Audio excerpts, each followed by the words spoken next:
Halo semua, nama saya Amelia Reba, NIM 2015150011. Saya dari Prodi Pendidikan Biologi, Fakultas Keguruan dan Ilmu Pendidikan, Universitas Kristen Indonesia. Kita masuk pada penjelasan DNA dan RNA. Apa itu DNA? DNA mempunyai kepanjangan dari deoksiribonukleik asid atau asam deoksiribonukleat. DNA itu merupakan polinukleotida yang membawa materi genetik dari generasi ke generasi berikutnya pada semua sel makhluk hidup dan kebanyakan pada virus. DNA mempunyai gula yaitu deoksiribosa. DNA mempunyai basa nitrogen, gula pentosa, dan fosfat. Basa nitrogen yaitu purin dan pirimidin. Purin yaitu adenin dan guanin, sedangkan pirimidin yaitu timin dan sitosin. Di sini ada hidrogen, ikatan hidrogen. Ini adalah basa nitrogen, ini gula pentosa, dan ini adalah fosfat. Di sini kita lihat ada nukleotida. Coba kita ingat, yaitu DNA kan terdiri dari polinukleotida, berarti banyaknya nukleotida. Nah, di samping sini ada nukleosida. Nukleosida itu adalah ikatan dari basa nitrogen dan gula pentosa, dan dia akan berikat lagi dengan fosfat sehingga menghasilkan nukleotida. Di sini ada struktur DNA. DNA itu mempunyai rantai ganda atau double helix.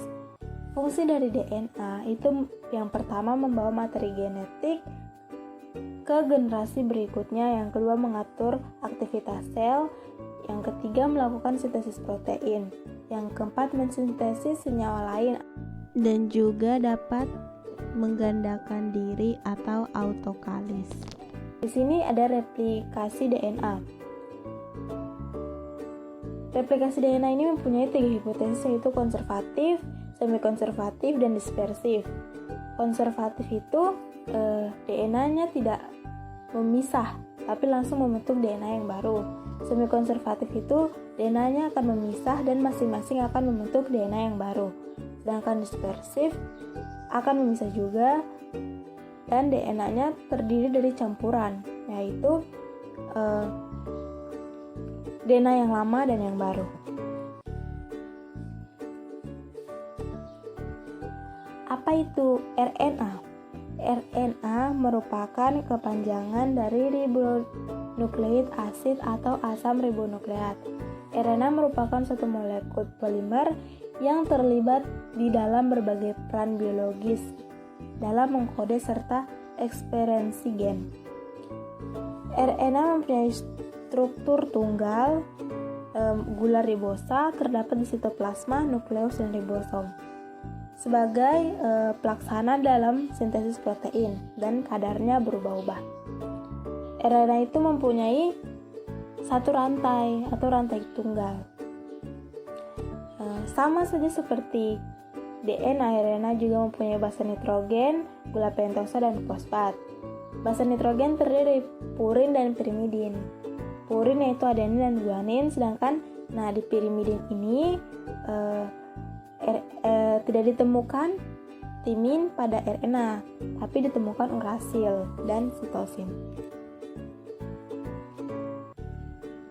Jenis-jenis RNA. RNA itu sebenarnya terbentuk di nukleus. Dan semuanya akan keluar ke tempatnya masing-masing, seperti mRNA. mRNA itu adalah RNA messenger. Dia terdapat di nukleus, di tempat yang terbentuknya. Dia sebagai pola cetakan polipeptida dan membawa kode genetik atau kodon. tRNA terdapat di sitoplasma. Dari nukleus, dia terbentuk nukleus dan dia akan keluar ke sitoplasma. Dia berfungsi menerjemahkan menjadi asam amino dan mengangkut asam amino ke ribosom. Sedangkan rRNA atau RNA ribosom itu dia terbentuk di nukleus dulu, baru dia keluar ke ribosom.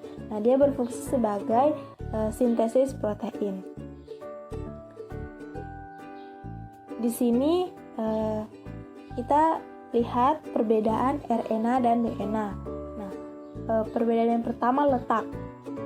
Letak dari DNA itu di inti sel atau nukleus, kloroplas, dan mitokondria. Sedangkan RNA terdapat di inti sel atau nukleus, kloroplas, mitokondria, sitoplasma, dan ribosom. Yang kedua, bentuk. DNA itu pita spiral ganda atau double helix, sedangkan RNA yaitu pita tunggal. Komponen gula, DNA itu deoksiribosa, sedangkan RNA itu ribosa. Ukuran DNA sangat panjang, sedangkan RNA pendek.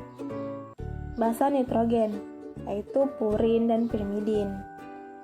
Purin yaitu di DNA adenin, guanin, sama seperti RNA juga adenin dan guanin. Kalau pirimidin, DNA mempunyai timin dan sitosin, sedangkan RNA mempunyai urasil dan sitosin. Kadar.